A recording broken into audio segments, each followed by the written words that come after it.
Hello student. अगर आप class 10वीं के छात्र हैं और बोर्ड एग्जाम 2025 को देने वाले हैं तो यह वीडियो आपके लिए बहुत ही इंपॉर्टेंट होने वाला है। तो स्वागत है आप सभी का हमारे एक न्यू वीडियो में। 24 फरवरी के दिन आप सभी का हिंदी का पेपर है और यह वीडियो आपके लिए बहुत ही इंपॉर्टेंट होने वाला है। अगर आप लोग 70 में 70 पाने वाले हैं तो देखिए, बोर्ड पेपर में सबसे पहले आप सभी का कल हिंदी का पेपर है और हिंदी के पेपर में बहुत ही इंपॉर्टेंट होता है राइटिंग। ठीक है, तो आप लोग सबसे पहले राइटिंग से लिखिएगा और जितना मैं बता रहा हूं, अगर आप कुछ भी नहीं पढ़े हैं, जितना मैं बता रहा हूं आप लोग बस उतना करके आएंगे तो आराम से आप लोग 65 से 70 नंबर पाएंगे। तो आइए सबसे पहले देखिए, ये आपका वायरल पेपर है बोर्ड एग्जाम का।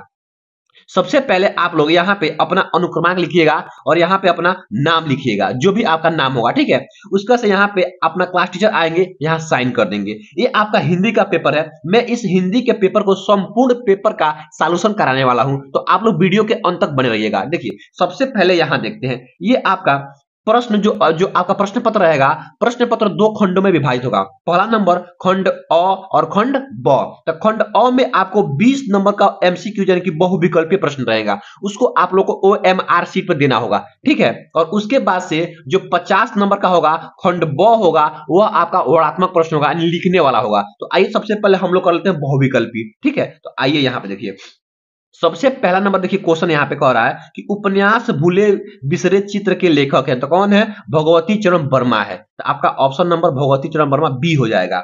उसके बाद से यहाँ पे देखिए, कलम का सिपाही के लेखक है, तो अमृता ऑप्शन नंबर ए हो जाएगा। उसके बाद से यहाँ पे तीसरा नंबर कि रामधारी सिंह दिनकर की रचना है, तो संस्कृति के 4 अध्याय, रामधारी सिंह दिनकर के रचना, ऑप्शन नंबर ए सही हो जाएगा। ठीक है, यही पेपर में छपेगा, आप लोग इसी को करके आएंगे। ठीक है, अब देखिए उसके बाद से यहाँ पे कह रहा है, चौथा नंबर कह रहा है कि राम दरबारी रचना के उपन्यासकार है, तो श्री लाल शुक्ला है। पांचवा देखिए, कह रहा है विष्णु प्रभाकर किस युग के कहानीकार है, तो ये इनमें से कोई नहीं, हुए हैं शुक्लोत्तर युग के, लेकिन इसमें ऑप्शन नहीं दिया, तो इनमें से कोई नहीं। उसके बाद से देखिए 6 नंबर कह रहा है कि भाव विलास के रचनाकार हैं, तो ये हो जाएगा आपके देव हो जाएंगे। कौन हो जाएंगे? देव हो जाएंगे। यहाँ देखिए, चितंबरा के लेखक, चितंबरा के रचनाकार हैं, तो ये हो जाएगा सुमिता नंदन पंत हो जाएंगे। उसके बाद यहाँ देखिए, गोदान किस युग का उपन्यासकार है, तो गोदान आपका द्विवेदी युग का क्या है? उपन्यासकार है, तो ये हो जाएगा ऑप्शन नंबर सी। उसके बाद देखिए यहाँ पे कह रहा है कि मेरी आत्मकथा जीवन के लेखक हैं, तो मेरी आत्मकथा जीवन के लेखक डॉक्टर राजेंद्र प्रसाद हो जाएंगे, ऑप्शन नंबर ए हो जाएगा। 10वां देख लीजिए, कह रहा है कि कृति कंकाल के लेखक कौन है, तो कृति कंकाल के लेखक जयशंकर प्रसाद है, यानी कि जयशंकर प्रसाद के द्वारा कृति कंकाल लिखा गया है। उसके बाद देखिए क्वेश्चन नंबर 11 कह रहा है कि रस मीमांसा के लेखक हैं, तो रस मीमांसा के लेखक आपका ऑप्शन नंबर ए आचार्य रामचंद्र शुक्ल है। ठीक है, तो क्लास 10 का पहला ही चैप्टर है मित्रता, वही लिखे हैं आचार्य रामचंद्र शुक्ल। उसके बाद देखिए यहाँ पे क्वेश्चन नंबर देख लीजिए, क्वेश्चन नंबर 12 देखिएगा। क्वेश्चन नंबर 12 कह रहा है यहाँ पे देखिए, कह रहा है कि 12 गुलाब राय द्वारा रचित आत्मकथा कौन सी है, तो ये हो जाएगा ऑप्शन नंबर सी मेरी असफलताएं। ये आपका लास्ट वीडियो है और लास्ट चीज आप लोग मेहनत कर लीजिए, इस वीडियो को अंत तक देख लीजिएगा, आराम से आप लोग 70 में 70 करके आएंगे। ये देखिए, निम्न में से रीति काल की कल अवधि यानी काल अवधि है, तो आपका 1643 से 1843 ईस्वी तक हो जाएगा। ये देखिए 14 नंबर कह रहा है कि हास्य रस का अस्थायी भाव होता है, क्या होता है? हास होता है। क्या होता है? हास होता है। उसको से यहाँ पे देखिए, रोला के प्रत्येक चरण में कितनी मात्राएं होती है, तो रोला के प्रत्येक चरण में 16 मात्राएं होती है। ठीक है, उसका से यहाँ देखिए, सोठा छंद के पहले व तीसरे चरण में कितनी मात्रा होती है, तो सोठा के पहले और तीसरे चरण में यानी कि विषम चरणों में आपका 11 मात्राएं होती है और सम चरणों में 13 मात्राएं होती है। सुगम शब्द में प्रयुक्त उपसर्ग क्या है, तो सुगम शब्द में आपका सु है, ये सु क्या है? आपका उपयुक्त प्रत्यय हो जाएगा यानी कि उपसर्ग हो जाएगा। ठीक है, उसका देखिए 18 देख लीजिएगा, कह रहा है कि नवरत्न में समास है, तो आपका द्विगु समास है। देखिए, जिस पद में पहला पद, जिस समास में पहला पद संख्यावाची, नौ मतलब क्या है? संख्या है, संख्यावाची होता है, वहां पे आपका द्विगु समास होता है, तो ये ऑप्शन नंबर बी हो जाएगा। उसका देखिए यहाँ पे क्वेश्चन नंबर 19 कह रहा है कि अर्थ के आधार पर वाक्य के भेद, यानी अर्थ के आधार पर कितने होते हैं, तो आपका 8 होते हैं। कितना होते हैं? 8 होते हैं, तो ये 8 हो जाएगा। उसका देखिए यहाँ पे क्वेश्चन नंबर देखिएगा, यहाँ पे 20, क्वेश्चन नंबर 20 बोल रहा है कि पृथ्वी का पर्यायवाची नहीं है। इस पर बहुत ध्यान दीजिए, हम गोला लगाए हैं नहीं है, मतलब आपका इन चारों में से पृथ्वी का पर्यायवाची कौन नहीं होगा, तो आपका ऑप्शन नंबर क्या हो जाएगा? डी, प्रसून नहीं होगा। धरा पृथ्वी का ही पर्यायवाची है, भू भी पृथ्वी का पर्यायवाची है और वसुधा भी पृथ्वी का पर्यायवाची है। अब देखिए क्वेश्चन नंबर आपका 21 आ जाएगा, यानी कि वर्णात्मक प्रश्न खंड ब आएगा, ये आपका 50 नंबर का होगा। ठीक है, देखिए इसमें पहला क्वेश्चन दिया गया है 21 नंबर कि निम्नलिखित गद्यांशों पर आधारित 3 प्रश्नों का उत्तर दीजिए। ठीक है। कुशन का ज्वर सबसे भयानक होता है। देखिए आप लोगों को मैं ये बताऊंगा कि सबसे पहले आप लोग ये नहीं लिखेंगे, इसमें का नहीं लिखेंगे। सबसे पहले आप लोगों को लिखना है पेपर में, आप लोगों को सबसे पहले जीवन परिचय लिखना है, क्योंकि सभी बच्चों को जीवन परिचय लगभग लगभग याद होता है। जीवन परिचय लिखने से ये फायदा होगा कि सबसे पहले एग्जामिनर के प्रति आपका व्यवहार अच्छा बन जाएगा, क्योंकि आपको नंबर पाना है, ना कि वहां पर टैलेंट दिखाना है। तो आप लोगों को वहां पर टैलेंट दिखा करके अपना नंबर अच्छे से लिखाना है। सबसे पहले हम आएंगे, सबसे पहले हम लोग हल करना होगा क्या, जीवन परिचय। तो देखिए यहाँ पे क्वेश्चन नंबर 26 का क और ख आपके जीवन परिचय है कि देखिए इसमें क है कि दिए गए लेखकों में से किसी एक लेखक का जीवन परिचय लिखते हुए उनकी एक एक प्रमुख रचना का उल्लेख कीजिए। यहाँ 3 ठो दिया गया है, 3 ठो में से किसी एक का आपका जीवन परिचय लिखना है और उनका एक प्रमुख रचना लिखिए। तो आइए देखिए कैसे लिखना है। देखिए यहाँ पे मैं आप सबको बताने वाला हूं। तो ये आपका पहले कॉपी रहेगा ऐसे। तो इस कॉपी में कैसे भरेंगे, देखिए जैसे मान लीजिए ये आपका प्रश्न पत्र है, ठीक है, ये आपका प्रश्न पत्र है। तो आपको तो वहां पे रोल नंबर पता होगा, तो ऐसे आप लोग रोल नंबर भेजिएगा 1 2 3 3 0 9 2 5 4 9 ऐसे भर दीजिएगा। लेकिन जब भी अगर बात आई आपको कि अनुक्रमांक शब्दों में लिखना है, तो आप लोग ऐसे मत लिखिएगा, इकाई दहाई सैकड़ा हजार मत लिखिएगा, ये बिल्कुल रॉन्ग तरीका है। ठीक है, लिखिएगा ऐसे 1 2 3 3 0 9 2 5 4 9। ठीक है, ऐसे लिखिएगा। उसके बाद से यहां देखिए विषय पूछ रहा है, लिखिएगा विषय हिंदी। क्या लिखिएगा, हिंदी। उसके बाद से यहां लिखना है प्रश्न पत्र। प्रश्न पत्र क्या है, केवल, केवल लिखिएगा यहाँ पे, केवल एक। तो अब देखिए उसके आगे वाला है यहाँ पे प्रश्न पत्र पर अंकित संकेतांक, यानी कि आपको प्रश्न पत्र पर अंकित संकेतांक क्या लिखना है। देखिए ये जैसे आपका पेपर दिया गया, देखिए ये आपका हिंदी का पेपर है और इस पेपर में ये आपका अंकित संकेतांक क्या है, 823। देखिए 823 एच ए। तो 823 एच ए आपको यहाँ पर है, देखिए हम भर दिए 823 एच ए। तो ये आपका प्रश्न पत्र पर अंकित संकेतांक हो जाएगा। उसके बाद से क्या करना है आप लोगों को, देखिए यहाँ दिया गया है परीक्षा का दिन। परीक्षा का दिन जैसे आप लोग को सोमवार पड़ रहा है, तो आप लोग यहां भरेंगे सोमवार।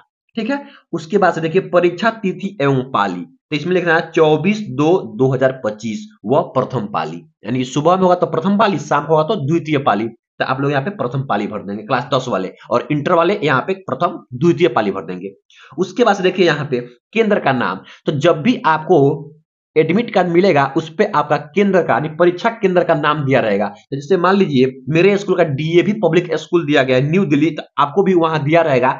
तो जिस जिस जिस सेंटर पे जिस स्कूल में आपका सेंटर गया है वहां पे आप लोग यहाँ पे भर दीजिएगा। ठीक है, उस वक्त देखिए सॉरी, उसके बाद देखिएगा यहाँ पे, यहाँ पूछ रहा है, थोड़ा सा यहाँ कर देते हैं। ये देखिए यहाँ कह रहा है कि परीक्षा कक्ष संख्या, परीक्षा कक्ष संख्या यानी किस रूम में आप बैठे हुए हैं, किस रूम में बैठे हुए हैं, तो उस रूम का यहाँ पे दे देना है नंबर की, इस रूम में हम बैठे हुए हैं।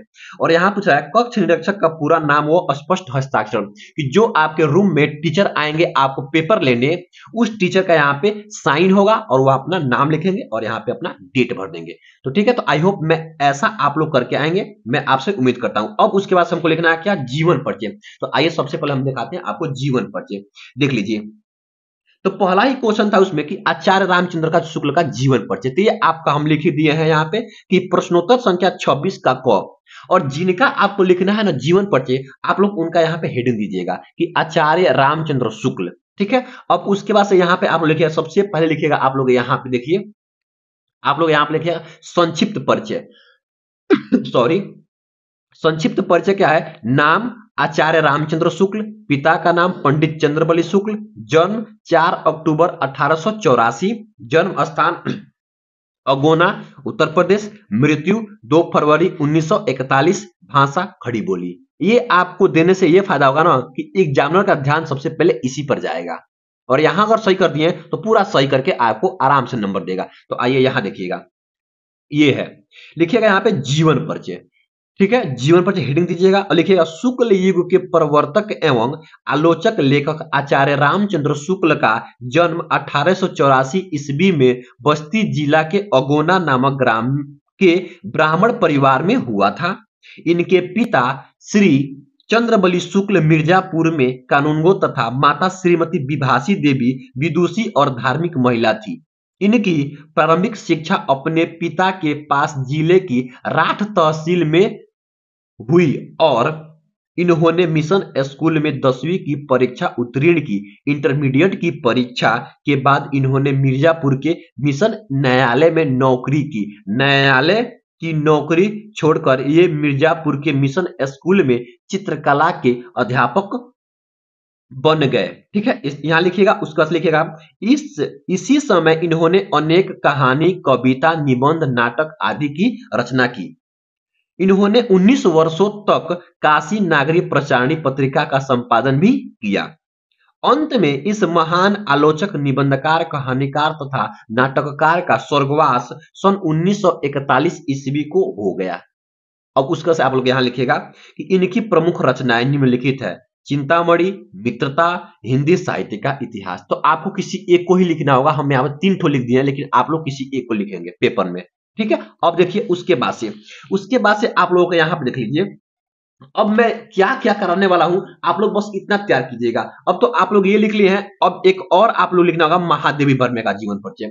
इतना मैं कह रहा हूं, जितना आप लोग उतना याद करके बस जाइएगा। इतना याद कर जाएंगे तो आपको 100% पेपर को फोड़ के आएंगे। ठीक है, ये आपका भाई का वादा है। तो ये देखिए यहाँ पे, अब यहाँ पे आपको महादेवी वर्मा का जीवन परिचय लिखना होगा। किसका? महादेवी वर्मा का। तो उनमें से किसी एक को लिखिएगा। मैं जितना करा रहा हूं तो आप सबको पेपर में लिखेंगे, लेकिन आप लोग इतना याद करके जाएंगे ना तो कोई एक ना आपको लड़ ही जाएगा। तो देखिए महादेवी वर्मा का जीवन परिचय। सबसे पहले यहाँ दीजिएगा संक्षिप्त परिचय। तो संक्षिप्त परिचय में आपका क्या होगा, देखिए यहाँ पे संक्षिप्त परिचय। नाम महादेवी वर्मा, पिता का नाम श्री गोविंद प्रसाद वर्मा, जन्म सन 1907, संभवत 1963 विक्रमी, जन्म स्थान फर्रुखाबाद, मृत्यु 11 सितंबर 1987 ईस्वी, और भाषा खड़ी बोली ब्रजभाषा। ठीक है, उसके बाद से आप लोग लिखिएगा क्या, जीवन परिचय। तो जीवन परिचय में कैसे लिखना, देखिए यहाँ पे लिखिएगा महादेवी वर्मा जीवन परिचय। महादेवी वर्मा का जन्म फर्रुखाबाद के एक शिक्षित कायस्थ परिवार में सन 1907 ईस्वी में होलिका दहन के दिन हुआ था। इनके पिता श्री गोविंद प्रसाद वर्मा भागलपुर के एक विद्यालय में प्रधानाचार्य थे। इनकी माता हेमरानी परम विदुषी धार्मिक महिला थी एवं नाना ब्रज भाषा के अच्छे कवि थे। महादेवी जी पर इन सभी का प्रभाव पड़ा और वे अंततः एक प्रसिद्ध कवयित्री, प्रकृति एवं परमात्मा की निष्ठान उपासिका और सफल प्रधानाचार्य के रूप में प्रतिष्ठित हुई। इनकी प्रारंभिक शिक्षा इंदौर में और उच्च शिक्षा प्रयाग में हुई। संस्कृत से एमए उत्तीर्ण करने के बाद ये प्रयाग महिला विद्यापीठ में प्रधानाचार्य हो गई। इनका विवाह 9 वर्ष की ही अल्प आयु में हो गया था। इनके पति श्री रूप नारायण सिंह एक डॉक्टर थे, परंतु इनका दाम्पत्य जीवन सफल नहीं था। महादेवी जी ने घर पर ही चित्रकला तथा संगीत शिक्षा प्राप्त की। कुछ समय तक ये चांद पत्रिका की संपादिका भी रही। 11 सितंबर 1987 ईस्वी को इस महान लेखिका का स्वर्गवास हो गया। इनकी प्रमुख रचनाएं निम्नलिखित है। पहला रश्मि, नीरजा, सांदगीत, दीपशिखा, यामा, निहार। तो इसको आप लोग महादेवी वर्मा का हर साल आता है पेपर में, तो इसको भी आप लोग याद कर लीजिएगा। अब देखिए उसके बाद से अगला देखते हैं। अगला आपका ये देखते हैं, देखिए यहाँ पे महाकवि सूरदास का जीवन परिचय। जितना मैं आप सभी को जीवन परिचय करा रहा हूं, ये बहुत ही काफी इंपोर्टेंट वाला क्वेश्चन है। ठीक है, तो अब देखिए आप लिखिएगा महाकवि सूरदास का। तो ये भी प्रश्न उत्तर संख्या 26 का ख है। ठीक है, तो ये आपका कवि लोग का है। देखिए यहाँ पे लिखिएगा जीवन परिचय और यहाँ लिखिएगा संक्षिप्त परिचय। सेम वैसे ही लिखना है, सबको लिखना है। नाम महाकवि सूरदास, पिता का नाम पंडित रामदास सारस्वत, माता का नाम जमुना दास, जन्म स्थान 1478, जन्म सन 1478, जन्म स्थान रुनकता या सीही, मृत्यु 1538, और भाषा ब्रजभाषा। ठीक है, उसका से यहां लिखिएगा जीवन परिचय। ठीक है, और जीवन परिचय में क्या लिखना है कि महाकवि सूरदास जी का जन्म सन 1478 ईस्वी में आगरा मथुरा मार्ग पर स्थित रुनकता नामक ग्राम में हुआ था। कुछ लोग इनका जन्म स्थान दिल्ली के निकट सीही ग्राम को मानते हैं। इनके पिता का नाम श्री रामदास सारस्वत था। सूरदास जी जन्मांध थे, मतलब ये जन्म से अंधे थे। इस विषय में भी विद्वानों में मतभेद है। ठीक है, इन्होंने श्री कृष्ण की बाल लीलाओं का इतना मनोहरिक वर्णन किया है जो आंखों देखा संभव नहीं है। सूरदास जी रुचि बचपन से ही भगवत भक्ति के गायन में थी। इनसे भक्ति का एक पद सुनकर महाप्रभु वल्लभाचार्य ने इन्हें अपना शिष्य बना लिया और श्रीनाथ जी के मंदिर में कीर्तन का भार सौंप दिया। श्री वल्लभाचार्य के पुत्र विठलनाथ ने अष्टछाप नाम से 8 कृष्ण भक्त कवियों का संगठन किया था। सूरदास जी इसके सर्वश्रेष्ठ कवि थे। ये गौघाट पर रहकर जीवन भर श्री कृष्ण की बाल लीलाओं का गायन करते रहे। अंत में महाकवि सूरदास सन 1538 ईस्वी को परलोक सिधार गए। इनकी प्रमुख रचनाएं सूर सागर, सूर सरावली और साहित्य लहरी। तो ये आपका सूरदास का, महाकवि सूरदास का जीवन परिचय था। उसके बाद से आप लोग लिखिएगा, यहाँ पे देखिए, ये लिखिएगा तुलसीदास का। ये भी बहुत ही इंपॉर्टेंट है, काफी इंपॉर्टेंट है आपके लिए, तो बोर्ड एग्जाम में बहुत ही इंपॉर्टेंट है। तो आप लोग यहाँ लिखिएगा, देखिए यहाँ लिखिएगा कि संक्षिप्त परिचय, नाम गोस्वामी तुलसीदास, पिता का नाम यहाँ लिख लीजिएगा, यहाँ तो पिता का नाम गलत हो गया था, यहाँ लिखिएगा माता का नाम हुलसी देवी, जन्म स्थान 1532, जन्म स्थान राजापुर ग्राम, मृत्यु 1583, भाषा शैली अवधि ब्रजभाषा, और लिखिएगा रचनाएं विनय पत्रिका, रामचरित मानस। ठीक है, अब इसके बाद से आप लोग यहाँ लिखिएगा जीवन परिचय। जीवन परिचय में क्या लिखना है आप लोगों को देख लीजिए, यहाँ पे जीवन परिचय में लिखना है कि जीवन परिचय, गोस्वामी तुलसीदास जी का जन्म सन 1532 ईस्वी बांदा जिले के राजापुर ग्राम में हुआ था। कुछ विद्वान इनका जन्म अटा जिले के सोरो नामक ग्राम को मानते हैं। आचार्य रामचंद्र शुक्ल ने राजापुर का ही समर्थन किया है। तुलसीदास सरयू पाड़ी ब्राह्मण थे। इनके पिता आत्माराम दुबे और माता हुलसी ने अभुक्त मूल नक्षत्र में यानी अछुत मूल नक्षत्र में जन्म लेने के कारण इन्हें त्याग दिया था। इनका बचपन अनेक आपदाओं के बीच व्यतीत हुआ। यहां लिखिएगा सौभाग्य से इनको बाबा नरहरिदास जैसे गुरु का साथ मिला। इन्हीं के कृपा इनको शास्त्रों के अध्ययन अनुशीलन का अवसर मिला। स्वामी जी के साथ ये काशी आ गए, जहां परम विद्वान महात्मा शेष सनातन जी ने इन्हें वेद वेदांग दर्शन इतिहास पुराण आदि में शिक्षा दी। तुलसीदास का विवाह दीन बंधु पाठक की सुंदर और विदुषी कन्या के साथ हुआ। अंत में महाकवि गोस्वामी तुलसीदास सन 1623 ईस्वी को परलोक सिधार गए। इनकी प्रमुख रचनाएं विनय पत्रिका और रामचरित मानस। ठीक है, तो आप लोग जीवन परिचय, इतना जीवन परिचय अगर आप लोग बोर्ड एग्जाम में याद करके जाएंगे तो यकीन मानिए आपको आराम से लड़ जाएगा, कोई दिक्कत नहीं लेना है। अब देखिए उसके बाद से आप लोगों को क्या करना है, उसके बाद से आप लोगों को यहाँ पे देखिए ये आपका कॉपी है। तो इस कॉपी में देखिए ये आपका पेपर है, पेपर कॉपी। अब इस कॉपी में आप लोगों को क्या करना है, देखिए अब तो जीवन परिचय लिख लिए हम लोग। अब हम लोग को जाना है क्या, अब हम लोग को जाना है क्या, वर्णनात्मक प्रश्न। इसमें पद 2 ठो आपको पद दिया रहेगा 21 नंबर में, और इन दोनों पदों में से किसी गदों में से किसी एक का संदर्भ सहित व्याख्या करना होगा। तो देखिए सबसे पहले मैं तो आपको रिकमेंड करूंगा कि मित्रता चैप्टर से आप लोग पढ़ के जाइएगा, क्योंकि मित्रता चैप्टर एक ऐसा चैप्टर है ना कि हर साल पेपर में आता है और इस साल भी आएगा ही आएगा। मैं ये गारंटी के साथ बोला हूं, 100% 101% कह रहा हूं कि आएगा ही आएगा। तो देखिए ये क्वेश्चन का जवाब वाला हम लोग करते हैं। तो आइए सबसे पहले यहां कर लेंगे। तो यहां देखिएगा तो कैसे करना है, ये देखिए आपका टॉपर की कॉपी है, तो इसको आपको ऐसे भी करना होगा। यहां पे आ जाते हैं, थोड़ा देख लीजिए, चलिए ये देख लेते हैं। देखिए यहां पे अब इसको कैसे करना है, ये है, ठीक है। तो यहां पे देखिए सबसे पहले हमको क्या करना है कि जो ये गद्यांश दिया है, तो इस गद्यांश को सबसे पहले हमको पता होना चाहिए कि किस चैप्टर से है, इनके लेखक कौन है। ठीक है, तो हमको ये पता है कि ये है मित्रता चैप्टर के, ठीक है, और इनका लेखक है आचार्य रामचंद्र शुक्ल है। तो आइए सबसे पहले देखिए यहां पे ये लिखेंगे प्रश्नोत्तर संख्या 21 और यहां लिखिएगा संदर्भ। ठीक है, संदर्भ लिखिएगा प्रस्तुत गद्यांश हमारी पठित पाठ्य पुस्तक गद्य खंड के मित्रता नामक पाठ से लिया गया है, जिनके लेखक आचार्य रामचंद्र शुक्ल जी हैं।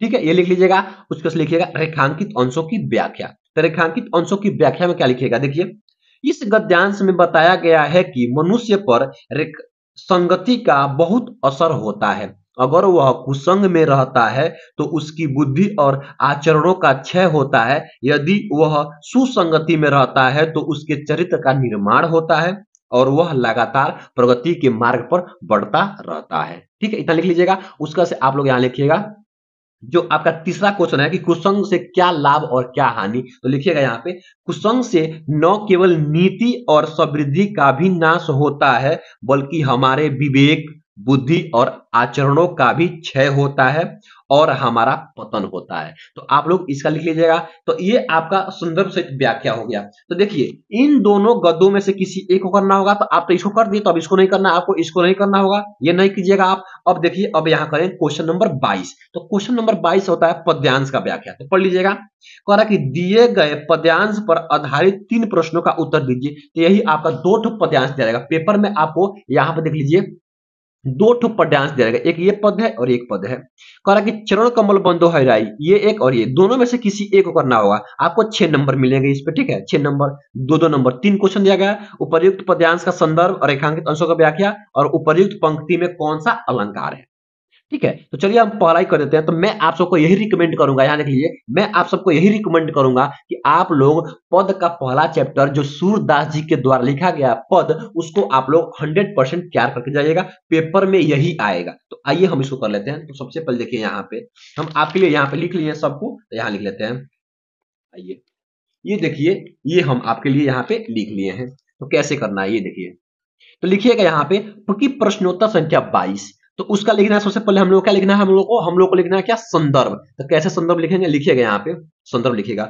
संदर्भ प्रस्तुत पद्यांश हमारी पठित पाठ्य पुस्तक हिंदी के पद खंड के पद नामक पाठ से अवतरित है जिनके रचयिता महाकवि सूरदास जी हैं। ये लिख लीजिएगा। उसको से लिखिएगा एक रेखांकित अंशों की व्याख्या। तो रेखांकित अंशों की व्याख्या कैसे करना, लिखिएगा यहाँ पे कि इस पद में महाकवि सूरदास जी कहते हैं कि मैं श्री हरि के चरण कमलों की मैं वंदना करता हूं जिनकी कृपा से लंगड़ा व्यक्ति भी पर्वत को पार करने में समर्थ हो जाता है, जिनकी कृपा से अंधे को सब कुछ दिखाई देने लगता है, जिनकी अनुग्रह से बहरा व्यक्ति सुनने लगता है और गूंगा भी फिर से बोलने लगता है, जिनकी कृपा से अत्यंत कंगाल व्यक्ति भी सिर पर छत्र धारण करके चलने वाला राजा हो जाता है।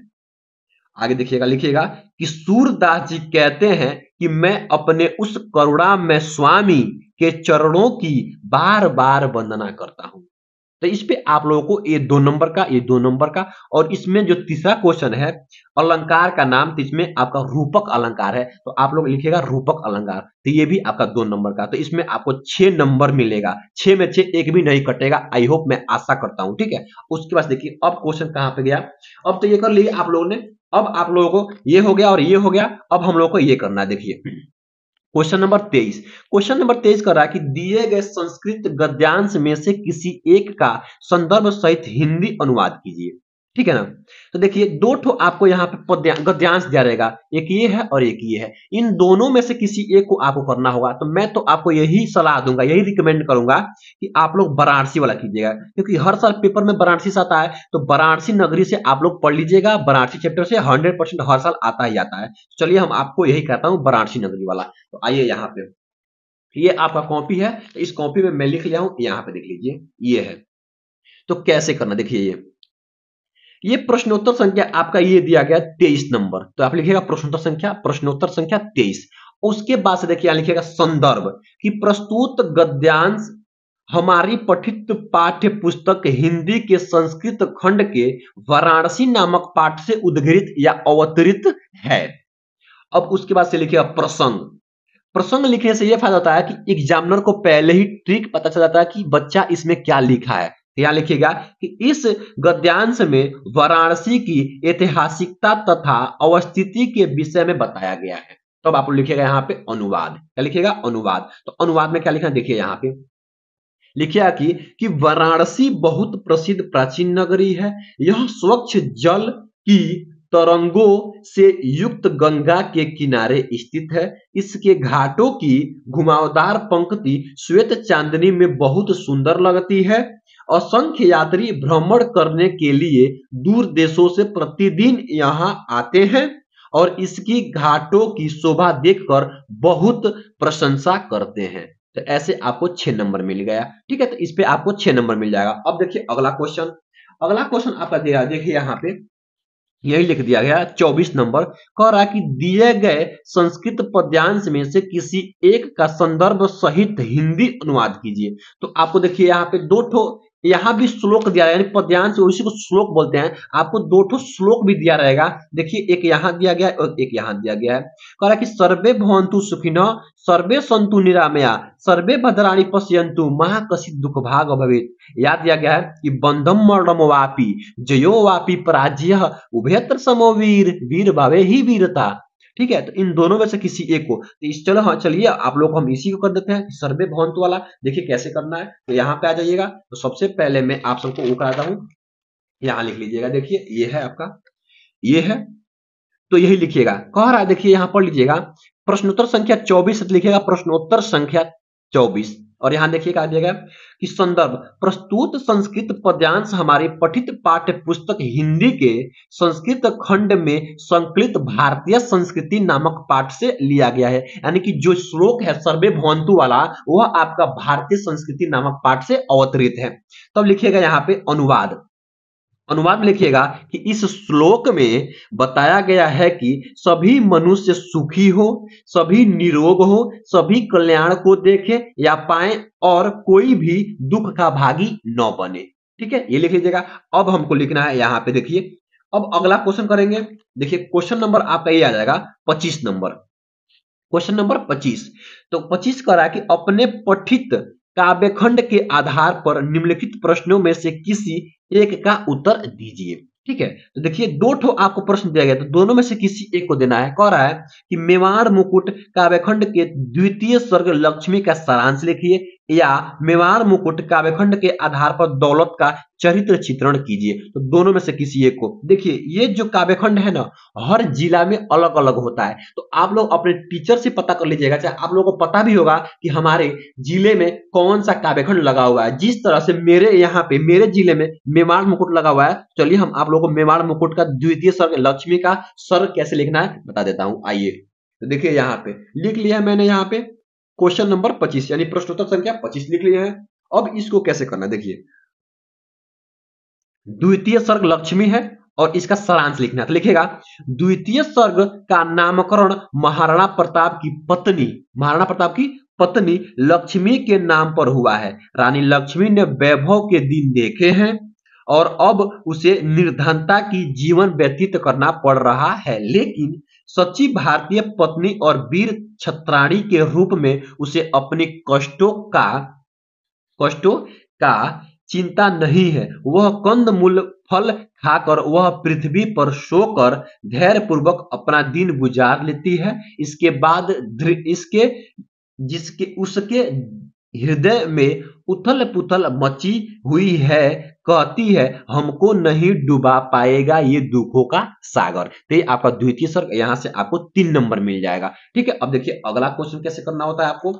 अब देखिए अगला क्वेश्चन यहाँ पे दिया गया है, ये तो हम लोग कर लिए हैं, दोनों का जीवन परिचय हो गया पहले से, तो कोई करना ही नहीं है। अब इसके बाद से क्या करना, देखिए 27 नंबर कह रहा है कि अपनी पाठ्य पुस्तक में से कंठस्थ कोई एक श्लोक लिखिए जो इस प्रश्न पत्र में न आया हो। मैं आप सबके लिए बता दूं कि अगर आप लोग इन दोनों श्लोकों में से किसी एक श्लोक को ही लिख देते हैं तो आपको नंबर नहीं मिलेगा। इन दोनों में से किसी एक अलग श्लोक को याद करके आप लोग लिखिएगा पेपर में। अगर इन दोनों श्लोकों में से आप लिख देते हैं तो 100% नंबर नहीं मिलेगा। ठीक है, उसको से देखिए अगला क्वेश्चन लिख लेते हैं।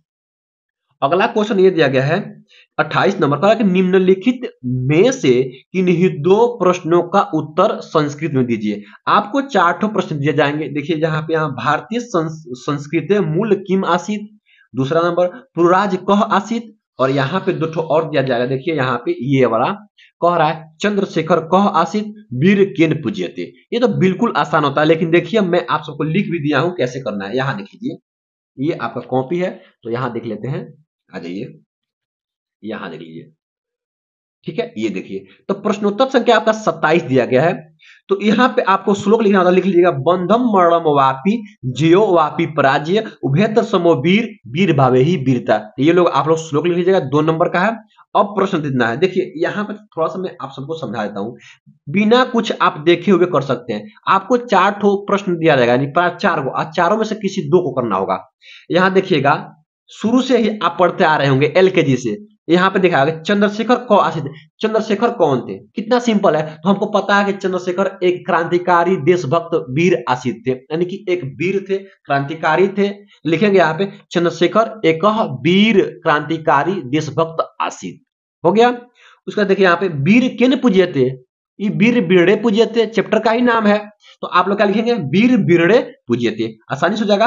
अब उसके पास से क्या लिखना है, देखिए 29 नंबर क्वेश्चन कह रहा है कि निम्नलिखित में से किसी एक विषय पर निबंध लिखिए, जनसंख्या पर, पर्यावरण पर, आतंक पर, कोरोना पर। देखिए मैं आप सबको बता देता हूं, सबसे सिंपल कि आप लोग किस पे याद कीजिएगा। सबसे पहला नंबर आप लोग याद कीजिएगा जनसंख्या पे, किस पे, जनसंख्या की, क्योंकि आप अपने देश की सबसे बड़ी इस टाइम मुद्दा तो जनसंख्या बढ़ा हुआ है। तो सबसे पहले आप लोग जनसंख्या वृद्धि पर, और दूसरा आप लोग याद कीजिएगा पर्यावरण प्रदूषण पर। क्या, पर्यावरण, पर्यावरण प्रदूषण पर, पर्यावरण प्रदूषण पर, प्रदूषण पर, ठीक है, पर्यावरण प्रदूषण पर। और तीसरा आप लोग याद कीजिएगा, देखिए आप लोग बेरोजगारी पर, किस पर, बेरोजगारी पर, ठीक है, बेरोजगारी पर। तो ये 3 ठो में से कोई एक आपको पेपर में आएगा और ये 7 नंबर में आएगा। तो आप लोग इन तीनों को याद कीजिएगा, मैं इन तीनों को आपको वीडियो में बता दूंगा, ठीक है। देखिए अब तो सबसे पहले हम लोग लिखते हैं इसको जनसंख्या पर। आइए यहां देखते हैं, देख लीजिए यहाँ पे क्या है, ये प्रदूषण पे, ठीक है, एक इस पे है प्रदूषण पे। तो आप लोगों को सबसे पहले प्रदूषण पे कैसे लिखना होगा, आप लोग यह प्रश्नोत्तर संख्या 27, ये आपका 7 नंबर का है, लिखिएगा यहाँ पे पर्यावरण प्रदूषण, ठीक है, ये लिख लीजिएगा। अब कैसे आपको हेडिंग देना है, कैसे बिंदु लिखना है, लिखिएगा प्रमुख विचार बिंदु, प्रस्तावना, प्रदूषण का अर्थ, प्रदूषण के प्रकार, वायु प्रदूषण, जल प्रदूषण, ध्वनि प्रदूषण, रेडियोधर्मी प्रदूषण, रासायनिक प्रदूषण, प्रदूषण की समस्या तथा उससे हानियां, 5वां नंबर लिखिएगा समस्या का समाधान और उपसंहार, ठीक है, ये लिख लीजिएगा। अब उसके बाद लिखिएगा यहाँ पे शुरू कीजिएगा लिखना, लिखिएगा सबसे पहला नंबर प्रस्तावना, ठीक है, लिखिएगा जो हमें चारों ओर से परिवृत किए हुए है वही हमारा पर्यावरण है। इस पर्यावरण के प्रति जागरूकता आज की प्रमुख आवश्यकता है, क्योंकि यह प्रदूषित हो रहा है। प्रदूषण की समस्या प्राचीन एवं मध्यकालीन भारत के लिए अज्ञात थी, मतलब नहीं थी। यह वर्तमान युग में हुई औद्योगिक प्रगति एवं कल कारखानों के फलस्वरूप उत्पन्न हुई है। आज इसने इतना विकराल रूप धारण कर लिया है कि इससे मानवता के विनाश का संकट उत्पन्न हो गया है। मानव जीवन मुख्यतः स्वच्छ वायु और जल पर निर्भर है, किंतु ये दोनों अब दूषित हो गए हैं। ध्वनि प्रदूषण पर अपना अपना विचार प्रकट करते हुए नोबेल पुरस्कार विजेता रॉबर्ट कोच ने कहा था, एक दिन ऐसा आएगा जब मनुष्य के स्वास्थ्य के लिए सबसे बड़े शत्रु के रूप में निर्दयी शोर से संघर्ष करना पड़ेगा। इतना लिख लीजिएगा। अब उसके बाद से लिखेगा, यहां लिख लीजिए, अब ऐसे लिखिएगा आप लोग, यहां लिखिएगा ये वाला प्रदूषण का अर्थ। तो प्रदूषण का अर्थ क्या है, स्वच्छ वातावरण में ही जीवन का विकास संभव है। वातावरण का निर्माण प्रकृति के द्वारा किया गया है। जब इस पर्यावरण के किन्हीं तत्वों का अनुपात इस रूप में बदलने लगता है जिसका जीवधारियों के जीवन पर प्रतिकूल प्रभाव पड़ने की संभावना होती है, तब कहा जाता है कि पर्यावरण प्रदूषित हो रहा है, ठीक है। उसके बाद लिखेगा औद्योगिक तथा रासायनिक कूड़े कचरे के ढेर से पृथ्वी, वायु तथा जल प्रदूषित हो रहे हैं, ठीक है। तब लिखेगा उसके आगे प्रदूषण के प्रकार। तो कौन कौन है, आज के वातावरण में प्रदूषण निम्नलिखित रूपों में दिखाई पड़ता है, ऐसे लिखिएगा। उसका लिखेगा यहाँ पे पहला नंबर वायु प्रदूषण। कौन सा, वायु प्रदूषण। देखिए वायु जीवन का अनिवार्य स्रोत है। प्रत्येक प्राणी को स्वस्थ रूप से जीने के लिए शुद्ध वायु की आवश्यकता होती है, जिस कारण वायुमंडल में इसका विशेष अनुपात होना आवश्यक है। जीवधारी सांस द्वारा ऑक्सीजन ग्रहण करते हैं और कार्बन डाइऑक्साइड छोड़ते हैं। ठीक है, छोड़ता है।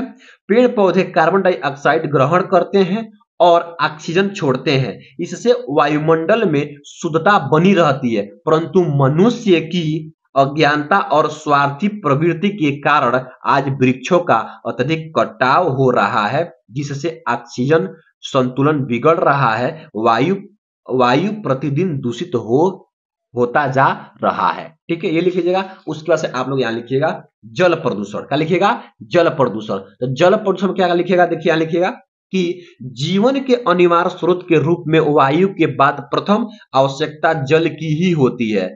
जल को जीवन कहा जाता है। जल का शुद्ध होना स्वास्थ्य जीवन के लिए बहुत आवश्यक है। देश के प्रमुख नगरों के जल का स्रोत हमारी सदानीरा नदियां।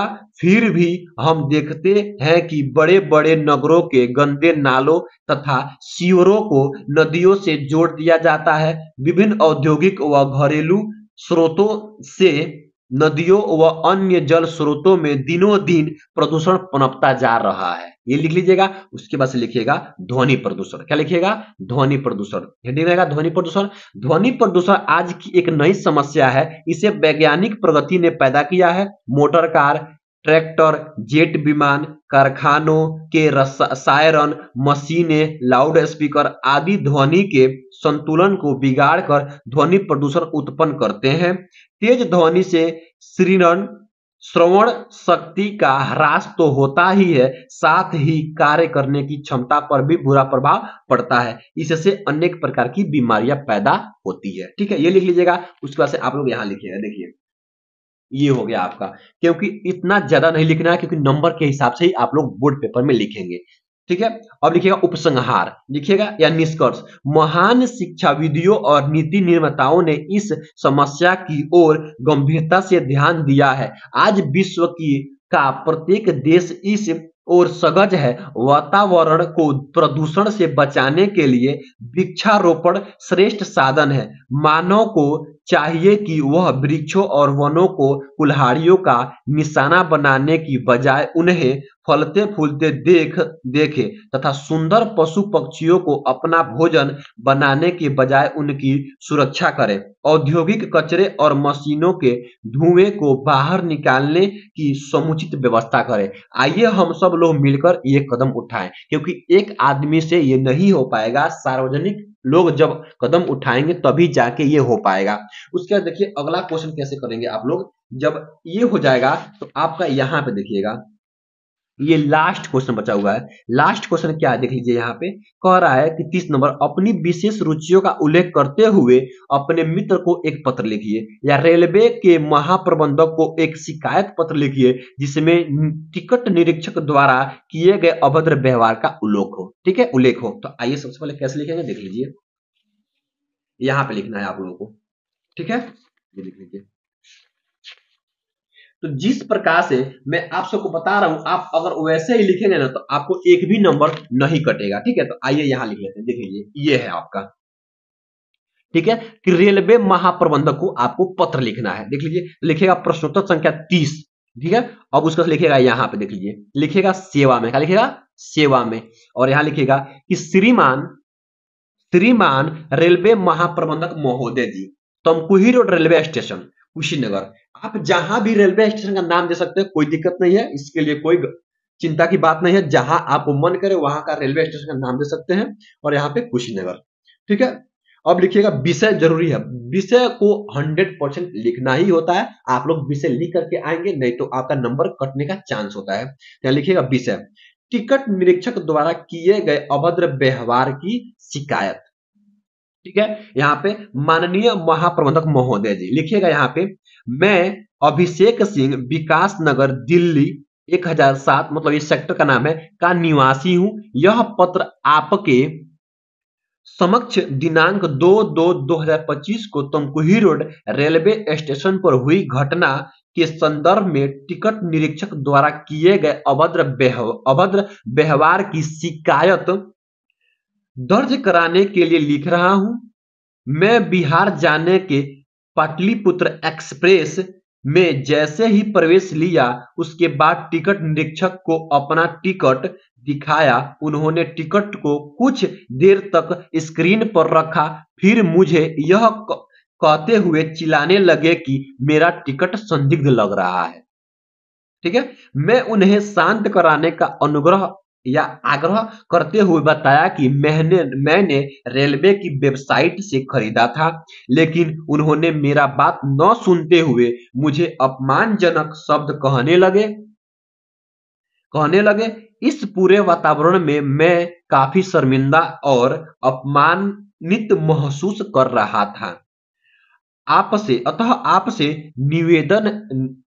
विनम्र पूर्वक अनुरोध करता हूं कि इस मामले की जांच किया जाए और टिकट निरीक्षक पर कार्रवाई किया जाए। और इस ओर आप लिखिएगा धन्यवाद अभिषेक सिंह, और यहां लिखिएगा आप लोग दिनांक लिखिएगा, यहां जगह नहीं था, आप लोग यहां लिखिएगा दिनांक लिखिएगा। ठीक है, तो अगर आप लोग इस तरीके से कि बोर्ड एग्जाम में अगर इस तरीके से आप लोग लिख करके आते हैं ना, तो आपको 70 में 70 मिलेगा। तो आई होप, मैं आशा करता हूं कि आप लोग बहुत ही अच्छे लिखेंगे और आपका एग्जाम बहुत ही शुभ जाएगा। मेरे तरफ से भगवान से विनती है कि आप लोगों का एग्जाम बहुत ही शुभ जाए, तो कल आप लोग बोर्ड पेपर में एकदम अच्छे से लिख करके आइएगा और तहलका मचा दीजिएगा। तो आई होप, मैं आशा करता हूं कि आप लोगों को बहुत ही अच्छा लगा होगा। वीडियो अच्छा लगा है तो वीडियो को लाइक कर दीजिए और चैनल को सब्सक्राइब करना बिल्कुल ना भूलिए।